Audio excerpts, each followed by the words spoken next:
Hello and welcome. In this video we're going to be looking at C1 and C2. This is the first of three videos on these topics.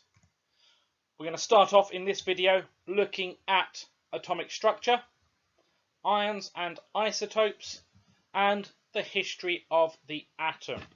At times we will have the yellow banner appearing on the screen asking you to pause the video. At that time, I would like your teacher to pause the video so you can complete the questions on screen. If you're ready, we shall begin.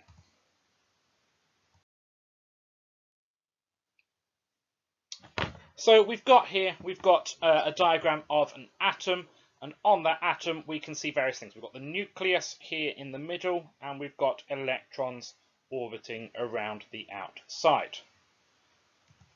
And we've got protons, neutrons, and electrons that are in here. Our protons are inside the nucleus. They are these red ones that are here with the plus sign on them. They're in the nucleus. They have a charge of +1, that's +1, and a relative mass of 1. Next up, we've got our neutrons, which are the yellow ones inside here, just so we can tell them apart. Again, they are in the nucleus. They've got a charge of 0 and a relative mass of 1 as well. Finally, we've got our electrons. Those are those blue ones around the outside with the minus sign in, and they are orbiting the nucleus. They're going around the nucleus. They have a charge of -1, which is opposite to the protons, and they have a relative mass of 0. They do have a very, very tiny mass, but we don't need to worry about what it is. It is ridiculously tiny. Now we can work out the number of protons, neutrons, and electrons there are in an element. I've got here, we've got possibly my favourite element, we've got lithium. Got the chemical symbol for it there, and then we've got these two numbers as well. And those two numbers tell us different things. We have our one here, which is our atomic number, and that tells us the number of protons within an element, or within the nucleus of an element. And our one at the top, the larger number, we have the mass number, and that tells us the number of protons and neutrons. It also tells us how heavy it is compared to carbon-12. So we always compare it to carbon-12, another element. You can see how heavy it is in relation to that. Now, to work out the number of protons, neutrons, and electrons within an element, we have various things to do. So to work out the protons, we look at the atomic number. So for our protons on lithium, we look here, and we've got 3 is our atomic number. So we have 3 protons. Now our electrons on an element are the same as the number of protons, as long as it's not an ion. Because we have 3 protons, we have 3 electrons. And this means that the charge on an atom is 0. We've got 3 positive charged particles and 3 negative charged particles, gives us an overall charge of 0. And neutrons, slightly different. We need to do our mass number, our number up here, take away our atomic number. We'll do that one. We've got our mass number is 7. We're going to take away 3, and that will give us 4. Please pause the video now and complete these questions. You should now have completed those questions. Mark your answers and check for any mistakes and change your mistakes, or change your answers so they're correct.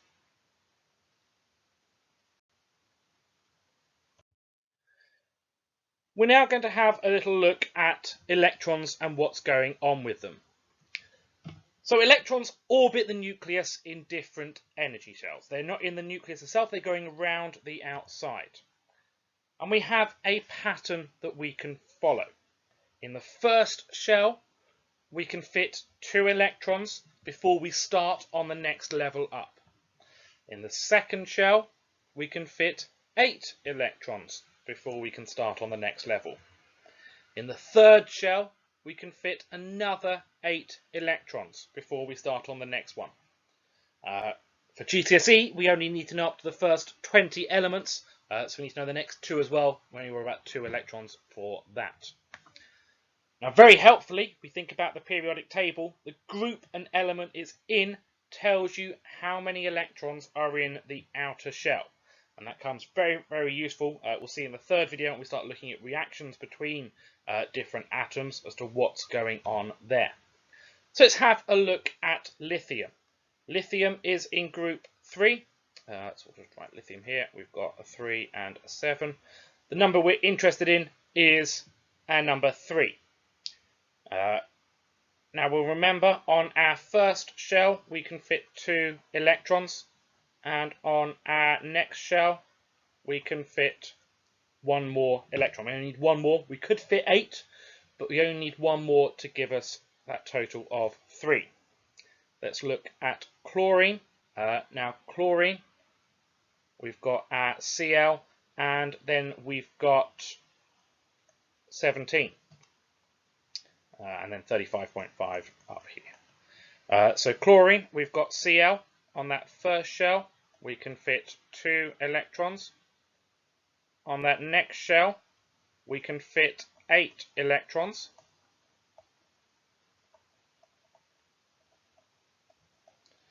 And on our next shell after that, we need to get the rest of our electrons. So we've drawn 10 so far. I need to draw 7 more.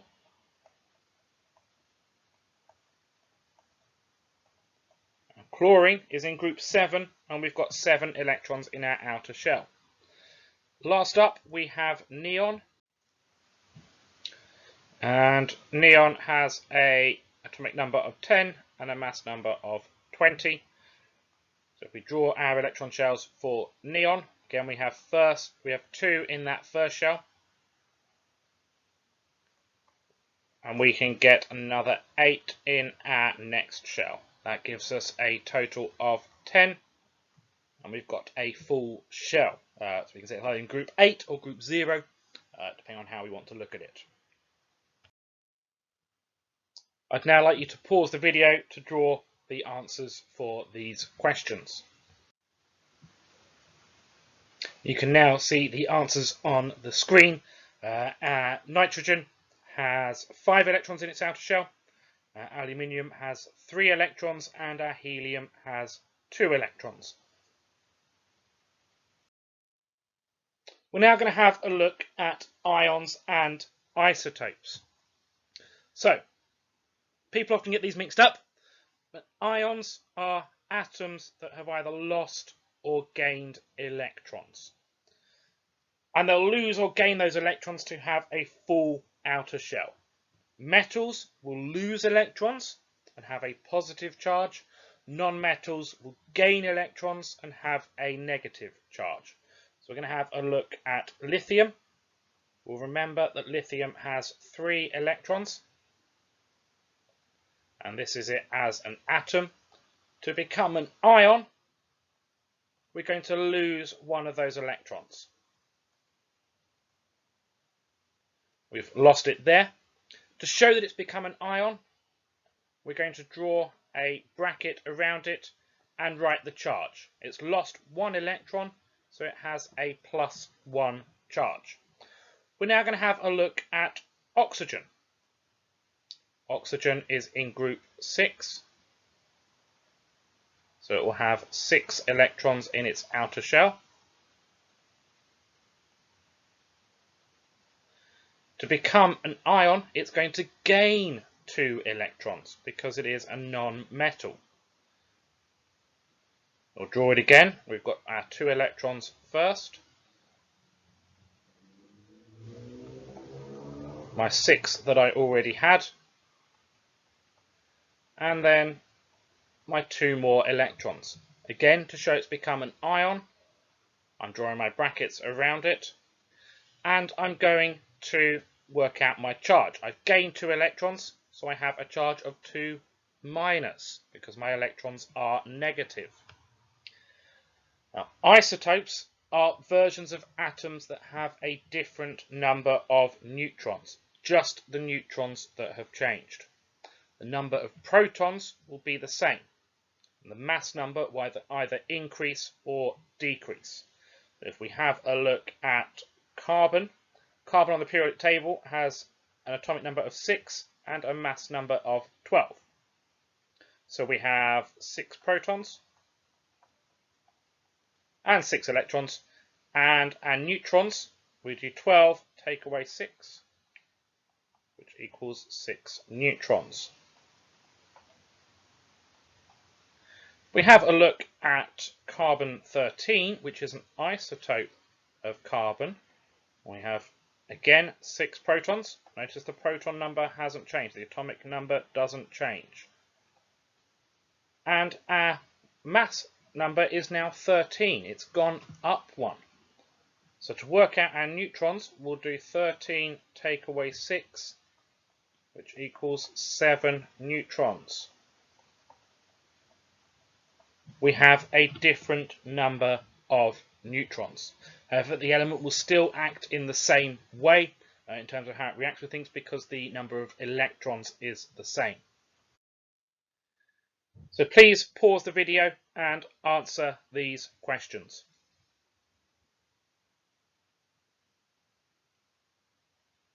You should now be ready to mark your answers. Mark your answers and correct any mistakes.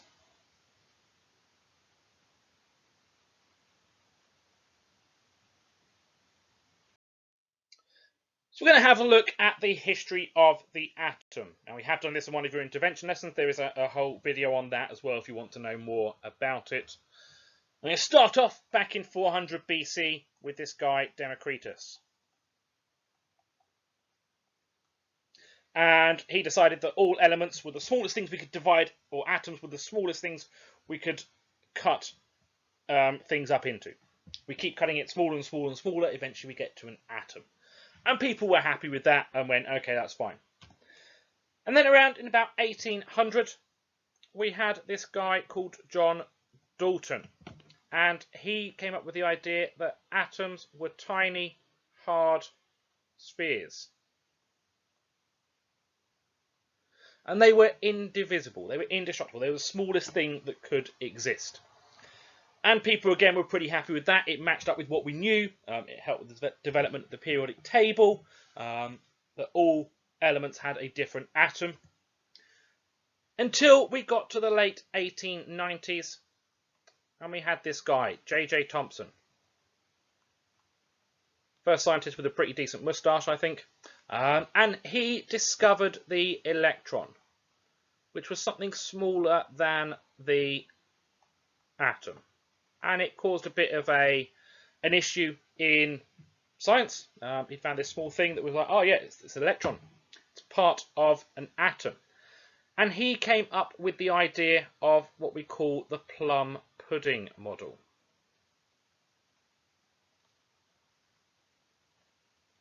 And the plum pudding model tells us that we have a positive sphere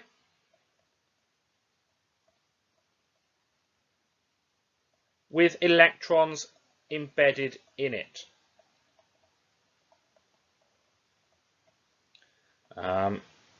Called it a plum pudding because back in the Victorian times they had these things called plum puddings, which was a pudding, a bit of sponge with plums in it. Just like this idea here. And that was all well and good until this guy came along. Ernest Rutherford. Caused some problems for J.J. Thomson. Not least his moustache was an awful lot better. And along with some of his colleagues, he did the gold leaf experiment, or gold foil experiment. They shot an alpha particle, you remember from physics that an alpha particle is just the helium nucleus, at a very thin sheet of gold. And noticed that some of the alpha particles got reflected back, they got repelled away. So he made some observations. He said, we have a small positive nucleus.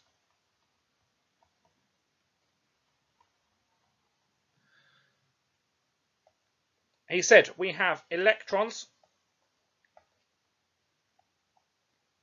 around the outside,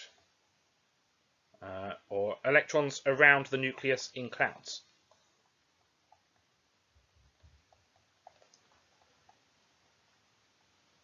And that an atom is mainly empty space.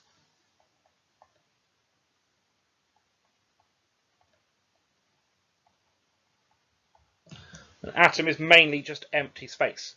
He's done this through experiments. And this is what we call the nuclear model of the atom. And we're getting somewhere to what we know today. A few years later, this guy called Niels Bohr, no moustache on him, he was a lot younger, also from Europe as well as opposed to Britain, like the previous three. And he said, actually, no, they're not going round just in clouds with the electrons.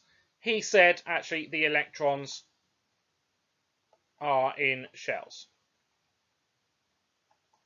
And it's where we get this idea of the 2 in the first shell, and then 8, and then 8 again. Now, a little bit later, we had this guy called James Chadwick in the 1930s, who discovered the neutron.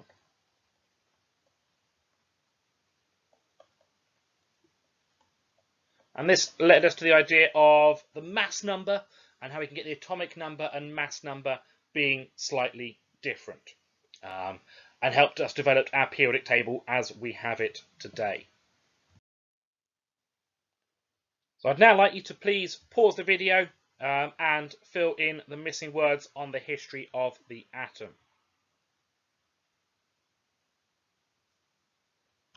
The answers will now be on screen. You can mark your answers. This video will be available on the CSHG YouTube channel, along with other ones on atomic structure, ions, isotopes, and the history of the atom.